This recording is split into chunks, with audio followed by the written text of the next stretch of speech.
Um, hang on a minute here. All right, so if you can see that screen okay,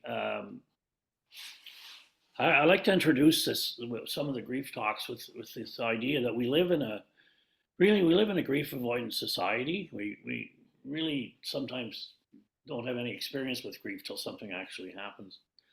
And because we don't have a lot of knowledge, people start making up myths and misconceptions, and they start sharing them with other people. Often try to help, but they don't really help. They kind of hinder. So I've picked about a couple about 22, 23 of what I consider the major misconceptions about grief. There's a lot more, and I've been working on this for a few years now. The questions grievers ask and common misconceptions. My feeling is about half of the healing process in grief is education. You really need to know everything you can possibly know about grief, and bereaved families have been doing this for so long and so well. That's why I like to come back. And I want to walk you through some of these common misconceptions, and then we'll have some question and answers a little later on before I'm done. So I'll just walk you through these. And all people grieve the same way? Well, no, they don't. As a matter of fact, no two people grieve exactly the same way.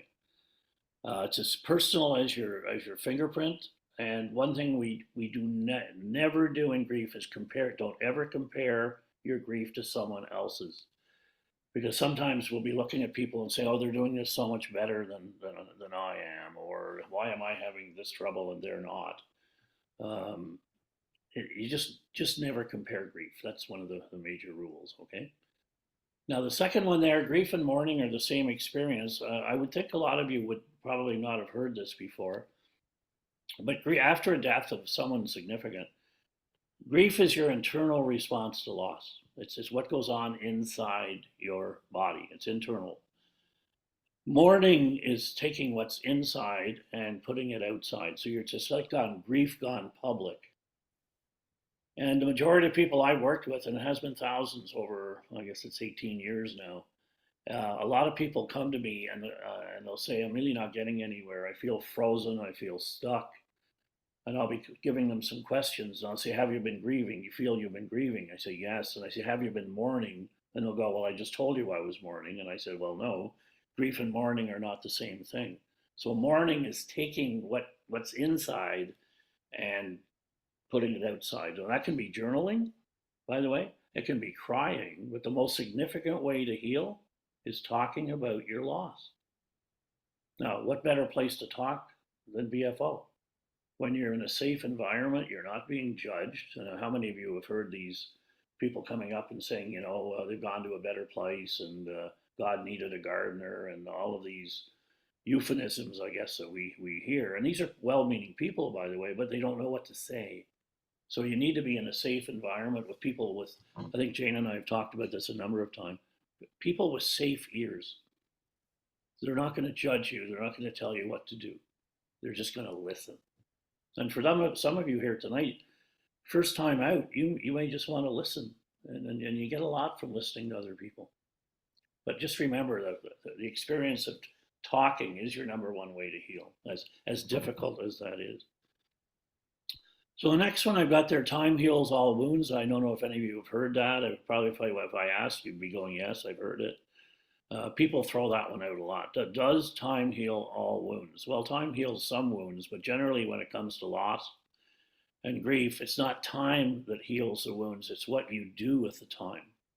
So if you're taking your time and you're here with BFO, or you have some very safe friends that you can talk to, maybe you're attending some of the walks that are going on, things like that. Those are all ways that you're investing your time wisely.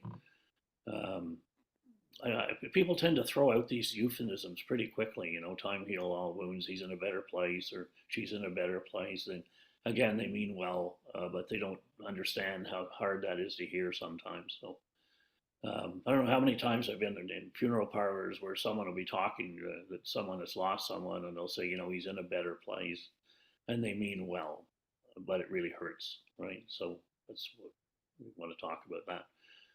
It's best if the bereaved person keeps busy, and this is where a lot of people will tell you, you need to keep busy. And then I say, why would people say that? I've lost the love of my life. I've lost a son. I've lost a daughter. I've lost a father. And they're telling you to keep busy. I think what they're trying to say is if you stay busy enough, you don't have to deal with your grief. But you need to deal with your grief. So you can be busy if you want. You can do things, but always make sure you allow time to go through the grieving process. It's not something you can eliminate or shy away from. You need to deal with it.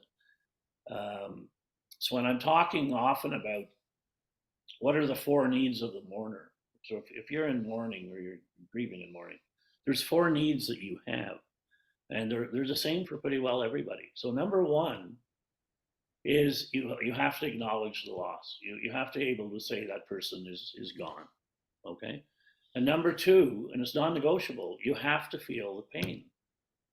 And pain, it's a cost of having loved, right? You've loved someone and now you're feeling the pain. Queen Mother, God love her, had a great quote. She says, grief is a cost of loving someone or something. And it's the best quote I've ever heard in grief. It's a cost of loving. So those are the first two. The third thing, when you're mourning, you have to change the relationship from one of physical presence to one of memory. So we're trying to remember the person who died, but we're not trying to keep them physically present. And sometimes people will do that by keeping things that are reminders, and those can be very good things for an initial period, but down the road they're going to hold you back. So, and the fourth thing is to adjust to the new reality without that person is very, very hard because they've been in your life for a long time, right? But those are the steps in the mourning process there.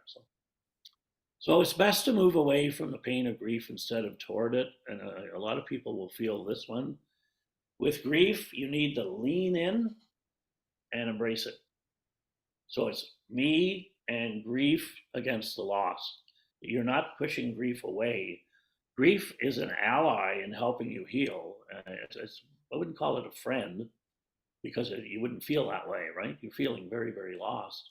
But it is an ally. It's going to help you. So it's not something to push away, which people sometimes tend to do.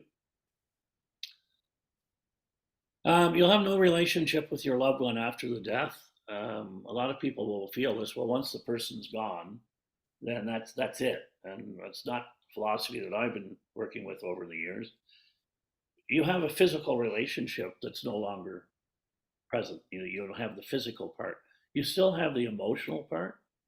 You still have the emotional part. You still have the spiritual part. I'm sure some of you are still talking to your loved one in your wanderings and what you're doing, which is quite okay.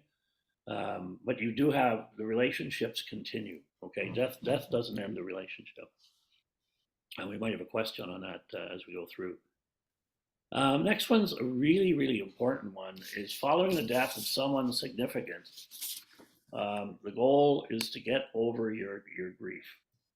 And when it comes to grieving, you never get over it.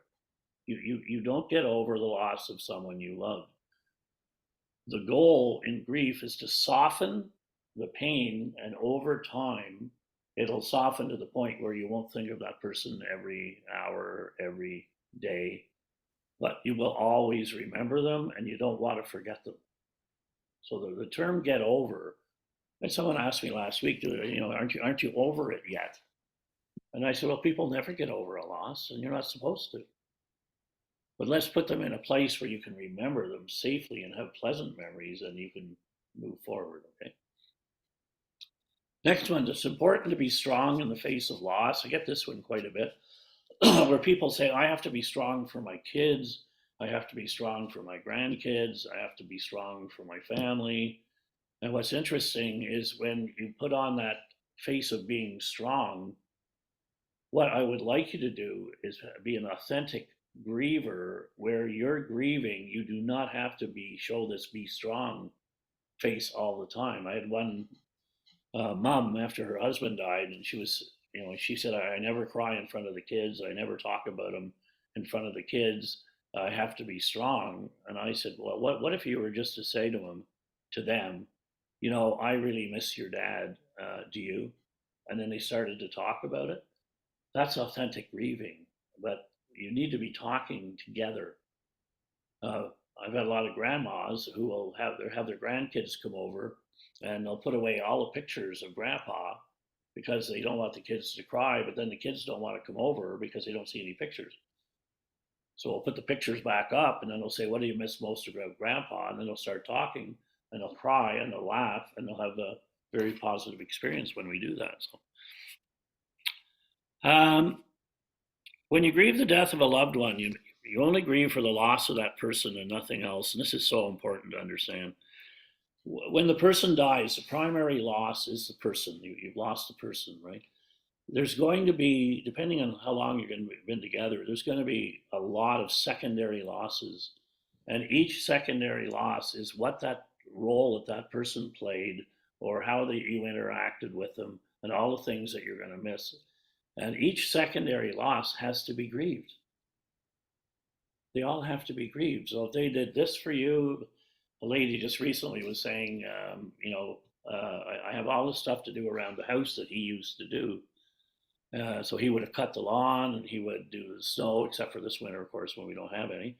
Um, he would be doing all these things, but all of a sudden he's not doing those anymore. Those are secondary losses, which you have to either do yourself or bring someone in to do it. And there could be hundreds of them. And when you acknowledge them, I always say when you have a secondary loss, just stop and just say, almost like you're talking to the person, honey, just thank you for all the years that you did that. I know you're not able to do it anymore. I just want to say thank you. And when a simple statement like that will grieve a secondary loss, okay, just so you kind of understand secondary losses, they can pop up weeks later, months later, years later. So just so you know that. Grief always declines over time in a steadily decreasing fashion. That's not true. Grief will decline over time, but then it comes back strong again. It's like ebb and flow. And then over time, as you put your time in and as you're doing your grieving and your mourning, the pain is going to soften. But it can sometimes reappear, maybe even 2, 3 years down the road. You'll hear a song, you'll attend an event that reminds you of them. That's normal in the grieving process. So I always say to people, anticipate that occasionally you may have one or two of these issues, right? Um, there's a predictable and orderly stage-like progression to the experience of mourning.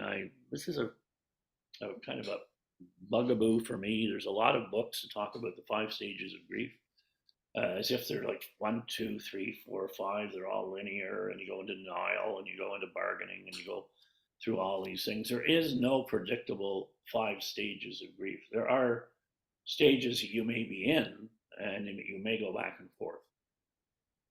But the reality is, there's no order to it. I don't go up to someone and say, "Are you finished with your anger stage yet?"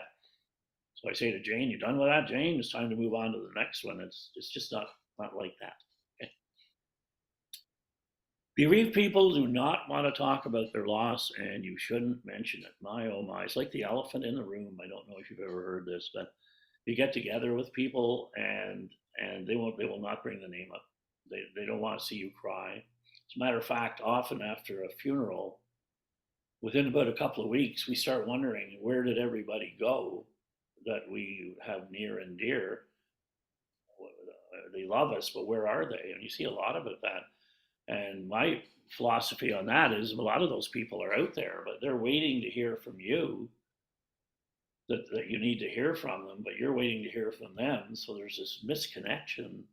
And it's actually our responsibility to reach out to them because they don't know what to do. A lot of people have never had loss, don't know what to do with people that are grieving. So they just kind of stay out there. And if you invite them, you say, "Look, I really love a phone call," or "Could we have a coffee? I could really use a chat." They will come back in, but they don't know what to do. So that's one of the things there. So, grieving people should never ask themselves, "Why me?" and "Why now?" These are questions people will often ask. They'll say, Like, why me? Like, I'm 40. I'm 57. I'm 32. Why me? Why now? And in the case of suicide loss, it can be why this way, and people will be asking those questions. Now, they're quite normal to ask because you're trying to make sense out of an event that doesn't make any sense. So it's okay to ask them, but you're not likely to have any answers. But it's okay to ask because you're trying to make sense out of it. And I remember doing that. I think it's 22 years ago. I had 5 deaths in my life, all in one year. I had my wife die, and my sister-in-law, and my mom, and my mother-in-law, and my aunt all died in a very short period of time. And trust me, I was asking, why me? Why now? There is no logical answer to that, but it's okay to ask it because those questions are not, they won't be there too long. They'll just kind of phase away. So, talk about tears. I hope you would see this. Tears expressing grief are only a sign of weakness. That's a misconception. Tears expressing grief are welcomed. They're encouraged. Jane, in her intro, give yourself permission to grieve. Give yourself permission to cry. I know when we used to do the public workshops, and I'd be sitting with talking to people after, and they say, "What do you mean, give myself permission?" I said, "You have to give yourself permission to feel the emotions that are necessary to heal." A lot of people, I see tears as a sign of weakness. They're not. They're in no way a sign of weakness, right? A failure to cry means you aren't affected by the loss. There are some people that really don't cry very well easily. It's very, very hard for them to cry. So if you say, "Well, I'm not crying, therefore I'm not mourning correctly," no, we can't say that. That just might be part of your DNA. Okay. And then the last one on that front page: the intensity and length of your grief are testimony to the love of your deceased. So, how long in your life does it take before you can start participating in certain things in your life? And I had a gentleman a few years ago, I guess, and he said to me, he said, "It's been 17 months since my wife died. When is it okay for me to date? Is it okay if I want to date someone?" And I said, "What do you think?" And he said, "Well, I'm not sure. Is it like a year? Is it 12 months? It's very personal, right? But you have a right to live your life. And generally, I would say the people that die, what's their legacy they left to you? What would they want for you? In almost all cases, it's probably the same thing. They want a life well lived, right? They want you to have a life that you're moving on and you're living well. And I know some people say, "Well, if someone dies, they'll say, well, you shouldn't cry because they wouldn't want you to." And I go, "No, I would never go there."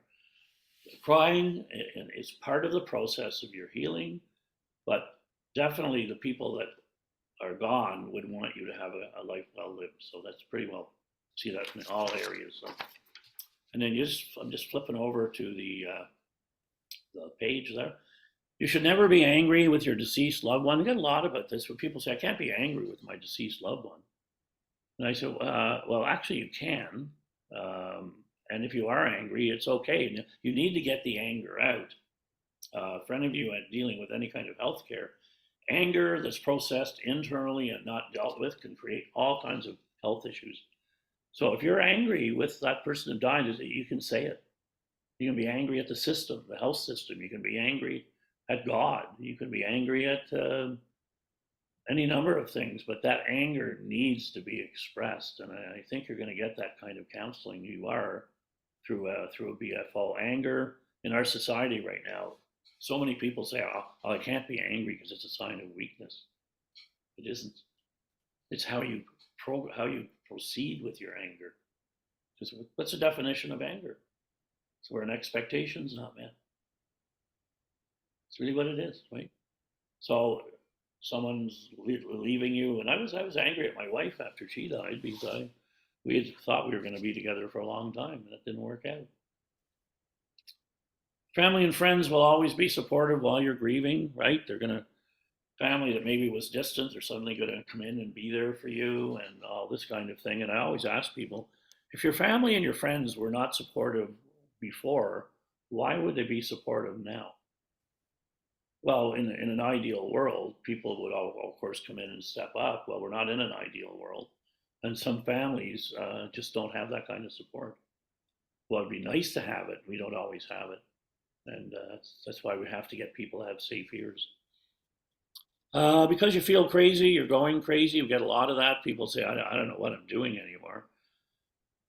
The number one thing that happens, by the way, after a death is anhedonia. It's a name. It's loss of joy. So everything you liked, music you listen to, TV programs you watch, streaming services, music, almost everything that you would like is now suspended for a while. It's like you have a pilot light and it just kind of goes like down low. And there's not a lot of joy, right? There's no joy. And by the way, you're not looking for joy right now. You're moving through the healing process. Joy would be something we would look at down the road, but not right away. So should not think about your deceased on anniversaries or holidays because that will make you feel sad. I would recommend that I would want you to think about your loved one on anniversaries and holidays. It probably will make you feel sad, but it's a chance to celebrate the life that you had with that person. So I wouldn't say when that day is coming up, hide under the covers, don't call anyone. Maybe call someone special, family or friends, and say, let's talk about what I can do on that day, because it will be difficult. But don't run from it. So it's a very special day for sure. Losing someone to sudden death is the same as losing someone to anticipated death. We get a lot of that. People with, especially with a sudden death, the one thing that seems to be lacking is they didn't have a chance to say goodbye. People really want a chance to say goodbye to their loved one, and sometimes they don't get that. Anticipatory death, where you know someone's going to be dying and you have months, you have a chance to grieve and to communicate. I know with my wife, she died in 8 months. The last 3 were probably the most intimate times we had in our marriage. And how we talked and everything was very, very, very special. I'll never forget that. It's a special time. People that have a sudden death don't always have that. I'm a big fan of letter writing, by the way, writing a letter to your deceased. If there's something that you didn't get a chance to say, put it in writing and read it. It's very, very powerful. Children grieve like adults? No, they don't. And they grieve in their own way. And it's just sometimes it's important to understand that they may be grieving and suddenly go play and go do this and go do that. We see that at funerals sometimes. Children will grieve in their own way. So, and then moving on with your life means you're forgetting about your loved one. That's a big fear for a lot of people. What happens if I get over it? Which of course you know you don't get over it, right? But will I forget them? And one of my favorite grief movies that I show in my programs is Sleepless in Seattle. One of the best grief movies I've ever seen. And Tom Hanks is sitting there with his son, and his son says, "I'm beginning to forget her, what she sounded like on the phone." So it's important that you keep talking about the person. I always figure there's two things to a death. First is the end of life, where the physical body is no longer functioning, and the second death is where people don't continue talking about the person who died. You need to keep telling the stories, right? Especially if it's grandkids and kids. Tell the stories about it, and you'll be amazed at some of the things that come out of that, right? I have people still talking about my wife's 22 years now. Remember the time we did this? I said, don't ever stop. If we're out, you remember something if we share. And my partner's going through the same thing, so it's quite nice. So that's the ones I'd written down. Now, if you have any questions, and Jane, you'll keep an eye on the time, I guess. I'd be quite happy to answer anything I can. We see Yeah, any. yeah, I think we have 5 minutes for questions. Okay. And Monique, I'm just wondering if you could stop the recording now before we go into the questions.